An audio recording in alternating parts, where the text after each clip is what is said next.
तो दोस्तों इस वीडियो में हम SP125 के बैटरी चार्जिंग सिस्टम को वायरिंग डायग्राम के द्वारा समझेंगे कि आखिर बैटरी चार्जिंग कैसे होती है।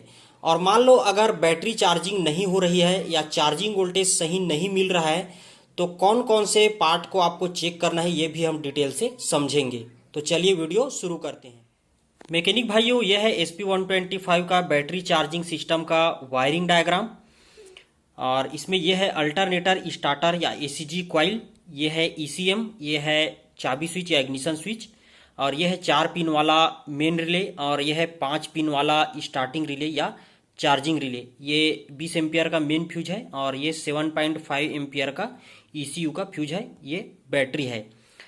तो इसमें जब मैग्नेट इस कॉइल के ऊपर में घूमता है, ACG कॉइल के ऊपर में घूमता है, तो इस कॉइल में 3 फेस AC करंट जनरेट होता है और ये 3 फेस AC करंट इस वायर के द्वारा ECM में चला जाता है। चूंकि हम AC करंट को डायरेक्ट अपने गाड़ी में यूज नहीं कर सकते, इसीलिए इस AC करंट को सबसे पहले DC करंट में कन्वर्ट किया जाता है।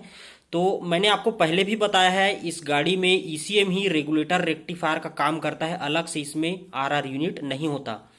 तो इस AC करंट को ECM DC करंट में कन्वर्ट कर देता है। उसके बाद ये रेड कलर में जो ब्लैक लाइनिंग वाला मोटा वाला वायर है उससे होकर ये पॉजिटिव सप्लाई स्टार्टिंग रिले या चार्जिंग रिले के पास पहुंचता है। उसके बाद बाय डिफॉल्ट ये ऊपर की ओर कनेक्ट होता है। तो ब्लैक कलर में येलो लाइनिंग वाला वायर से होकर ये मेन रिले में पहुंचता है। उसके बाद ये रेड कलर में ब्लैक लाइनिंग वाले वायर से होकर 20 एम्पियर के मेन फ्यूज में पहुंचेगा। उसके बाद डायरेक्ट ये बैटरी के पॉजिटिव टर्मिनल में पहुंच जाएगा। और ये ग्रीन कलर का वायर अर्थिंग के लिए है, तो ये डायरेक्ट ECM से जुड़ा रहता है। तो यहाँ से अर्थिंग और यहाँ से पॉजिटिव सप्लाई जब मिलेगा तो बैटरी हमारा चार्ज होगा। तो दोस्तों हमारे कई सारे मैकेनिक भाइयों ने ये क्वेश्चन पूछा था कि इस इग्निशन स्विच में AC करंट होता है या DC करंट होता है करके। तो अगर आपको वायरिंग डायग्राम को अच्छे से समझना है तो सबसे अच्छा तरीका यह है कि आप अपने आप से क्वेश्चन पूछिए कि अगर चीजें ऐसा दिया गया है तो वो क्यों दिया गया है। जैसे कि इस ACG कॉइल में 3 वायर दिया गया है, तो इसमें 3 वायर ही क्यों दिया गया है, 2 वायर भी दिया जा सकता था। तो इसमें 3 वायर इसलिए दिया गया है मेरे भाई, क्योंकि इस कॉइल में जो वोल्टेज जनरेट होता है वो 3 फेस AC वोल्टेज होता है और 3 फेस वोल्टेज के लिए हमेशा 3 वायर की जरूरत पड़ती है, इसलिए 3 वायर इसमें दिया गया है। उसी तरह आप देख सकते हैं इसमें ये देखिए जो रिले में ये कॉइल टाइप का दिया गया है वो क्या चीज है। तो ये कॉइल टर्मिनल है। कॉइल टर्मिनल में पॉजिटिव और निगेटिव दोनों सप्लाई की जरूरत पड़ती है। जैसे ही आप इग्निशन स्विच ऑन करते हैं तो ये वाले वायर से इस कॉइल टर्मिनल में बैटरी सप्लाई जाएगा, मतलब पॉजिटिव सप्लाई, और ये वाले वायर से होकर निगेटिव सप्लाई मतलब अर्थिंग जाएगा, तभी ये पूरा रिले है वो काम करेगा।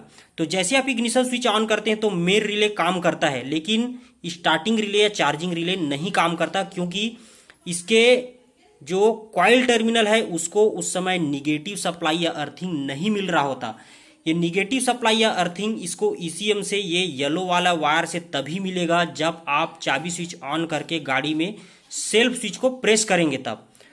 तो ब्लैक वाले वायर से पॉजिटिव सप्लाई और येलो वाले वायर से निगेटिव सप्लाई, और निगेटिव और पॉजिटिव जब मिलेगा तो ये स्विच इधर ऐसे कनेक्ट हो जाएगा, तब ये सेल्फ सिस्टम हमारा वर्क करता है। तो इस तरह से दोस्तों आप चीज़ों को समझ सकते हैं। और दोस्तों गाड़ी में अगर बैटरी चार्जिंग नहीं हो रही है या बैटरी चार्जिंग वोल्टेज सही नहीं मिल रहा है तो उस कंडीशन में इस डायग्राम में जितने भी पार्ट है उसको आपको चेक करना पड़ेगा।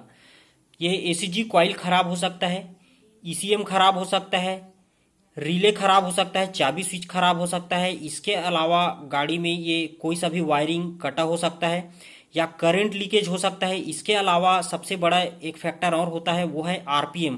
अगर गाड़ी का RPM सही नहीं होगा तो बैटरी को प्रॉपर चार्जिंग वोल्टेज नहीं मिल पाएगा। तो इस चीज का भी आप खास ध्यान रखेंगे।